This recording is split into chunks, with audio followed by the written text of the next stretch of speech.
اے مقدس زمیں، تو ہے نبی کی دعا، خالد کی وفا اور بلال کی صدا، نور الدین زنگی کا تو تخت ہے، صلاح الدین ایوبی کا تو وقت ہے، کعبے کا تو ایک اشارہ ہے، مخملی راستے کا تو ایک کنارہ ہے، پار کیا مجاہدوں کے بیڑوں نے تجھ کو، سینے سے لگا لیا تو نے ان کو، پل پل اس آگ میں جل رہا ہوں میں، جس آگ میں جلا دیا اس نے تجھ کو، اے ملک شام میں شامی ہوں تیرا، فلک کی روشنی کا سہارا ہوں تیرا۔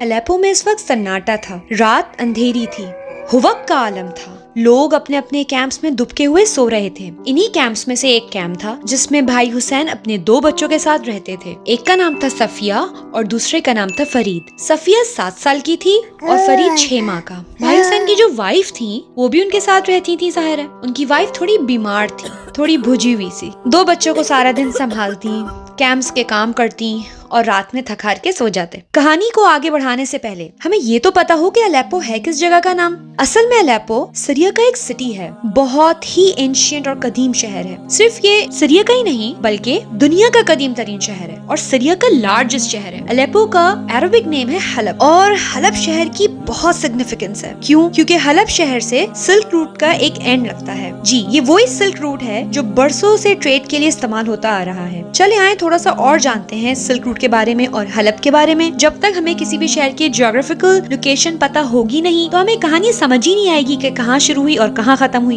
تقریباً 100 سالوں تک سیریا یعنی ملک شام اسلام کا کیپٹل رہا ہے۔ اس کی سرزمین میں کئی صحابہ کرام آرام فرما رہے ہیں جن میں بلال رضی اللہ تعالیٰ عنہ اور خالد بن ولید رضی اللہ تعالیٰ عنہ شامل ہیں۔ نور الدین زنگی حلب کے گورنر رہے ہیں۔ یہ زمین صلاح الدین ایوبی کی بھی تھی، انہوں نے بھی اس زمین پر حکومت کی ہے۔ بڑے بڑے علماء کرام جن میں ابن کثیر، ابن تیمیہ وغیرہ شامل ہیں، سب شام میں دفن ہیں۔ نبی کریم صلی اللہ علیہ وسلم کے بہت سارے فرمان ہیں شام کے بارے میں، اور اگر ہم چلیں پرانے وقتوں میں تو آپ صلی اللہ علیہ وآلہ وسلم کے جو اینسسٹرز تھے یعنی کہ قریش، وہ سب کنیکٹڈ تھے سلک روٹ سے۔ کیسے؟ مکہ کے لوگ ملک شام میں اپنے کاروباری کانوائز بھیجا کرتے تھے۔ کانوائز کس کو کہتے ہیں؟ کانوائز ہوتے ہیں جو بڑے بڑے جائنٹ شپس اور بوٹس میں وہ اپنے سامان کو تجارت کی خاطر ایک جگہ سے دوسری جگہ بھیجتے ہیں۔ آپ صلی اللہ علیہ وسلم کے دادا، پردادا، عمر عبد المناف، عبد المطلب کی بھی جو والد تھے، ان سب لوگوں نے کاروبار کیے ہیں اور انہوں نے سلک روٹ کو استعمال کیا ہے۔ جب سردی پڑتی تو مکہ سے کاروباری قافلے جو تھے یمن جاتے تھے، اور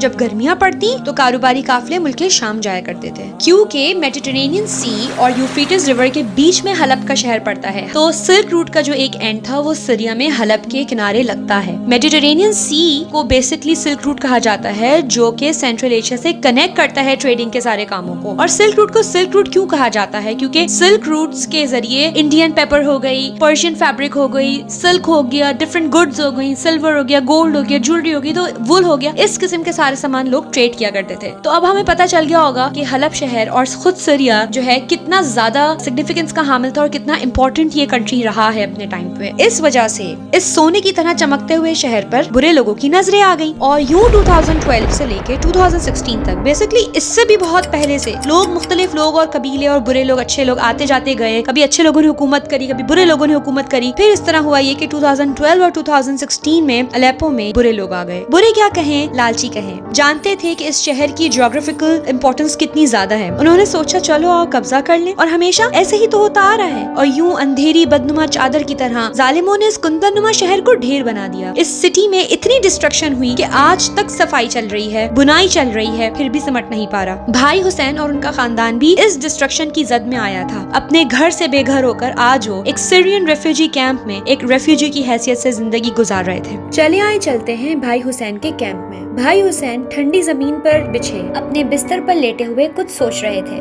وہ سوچ رہے تھے کیا مجھے ساری زندگی اپنے بچوں کے ساتھ اسی طرح وقت گزارنا پڑے گا؟ کیا ہم اسی طرح ایک کیمپ میں رہیں گے؟ کیا میرے بچوں کا کوئی مستقبل نہیں ہے؟ کیا ننھا فرید دودھ کے لیے اسی طرح روتا رہے گا؟ کیا میری بیٹی صفیہ اس کو برائٹ مستقبل نہیں مل سکے گا؟ کیا وہ دوسرے لوگوں کی طرح کالج اور یونیورسٹی نہیں جا سکے گی؟ اس ڈسٹرکشن کے اندر جہاں تعلیمی ادارے سب بند ہیں، میری بچی کس طرح اعلیٰ تعلیم حاصل کرے گی اور کیسے کامیاب مستقبل دیکھ سکے گی؟ ان سوچوں نے ان کو اتنا پریشان کیا کہ وہ اٹھ کر بیٹھ گئے اور انہوں نے سوچا کہ کاغذ پر کچھ لکھتا ہوں۔ ان کے علاوہ اس کیمپ میں بہت سارے لوگ تھے۔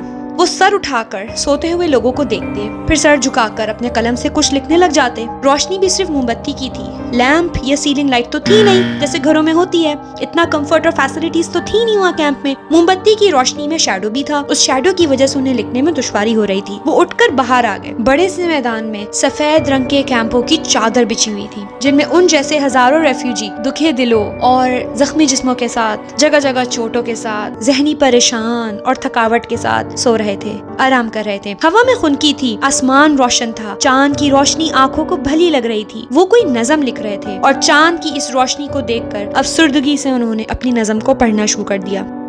اے مقدس زمین، تو ہے نبی کی دعا، خالد کی وفا اور بلال کی صدا، نور الدین زنگی کا تو تخت ہے، صلاح الدین ایوبی کا تو وقت ہے، کعبے کا تو ایک اشارہ ہے، مخملی راستے کا تو ایک کنارہ ہے، پار کیا مجاہدوں کے بیڑوں نے تجھ کو، سینے سے لگا لیا تو نے ان کو، پل پل اس آگ میں جل رہا ہوں میں، جس آگ میں جلا دیا اس نے تجھ کو، اے ملک شام میں شامی ہوں تیرا، فلک کی روشنی کا سہارا ہوں تیرا، بہا لیں آنسو بہانے ہیں جتنے، وقت قیامت میں باقی ہیں دن کتنے، کریں گے رب سے ملاقات ہنس کر، بلندی جنت مانگیں گے مل کر۔ اس نظم کو پڑھ کر ایک آنسو ان کے گال پہ سے لڑکھڑاتا ہوا گرا۔